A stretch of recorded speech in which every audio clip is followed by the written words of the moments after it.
This study indicates, and it's supposed to make couples more optimistic about their relationship. It indicates that 13% of people reported high levels of romance in their long-term relationships. Ooh, 13%. No, that's part of what I loved about this story. People are like, look, there's hope in the world. Right. Okay, there's 13% of couples are perfectly romantic. Well, how about the other 80% who are like, oh, please, this guy, I can't stand him anymore. Right. Yeah? I didn't see this study as optimistic at all. I saw it as deeply, darkly pessimistic. And it continued on to talk about the differences between passionate love and romantic love. Now, passionate love is that feeling you get when you first get into a relationship and you're obsessive over someone.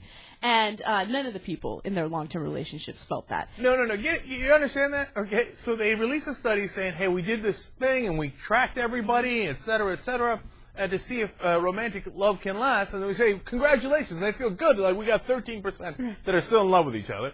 And they're like, when you ask, hey, what do you mean? Are they... They're like, passionate? Oh, no, the passion left long ago. No, 0% are passionate. Right. But, they still kind of like each other, 13%.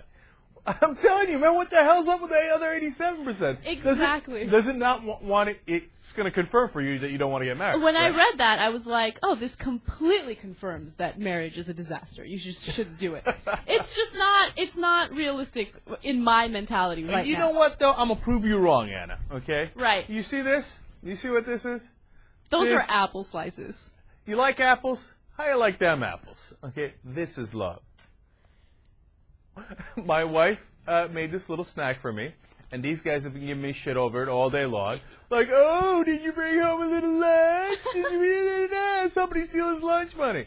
Okay, this is done out of love. And we've been together for 5 years. Now, we've been married only a couple of months, right. but we've been together 5 years. Still happening. Right. Well, this study was done of couples that were together for 20 years or longer. So get back to me in 20 years. Let me see if you're going to love those apple slices in 20 years.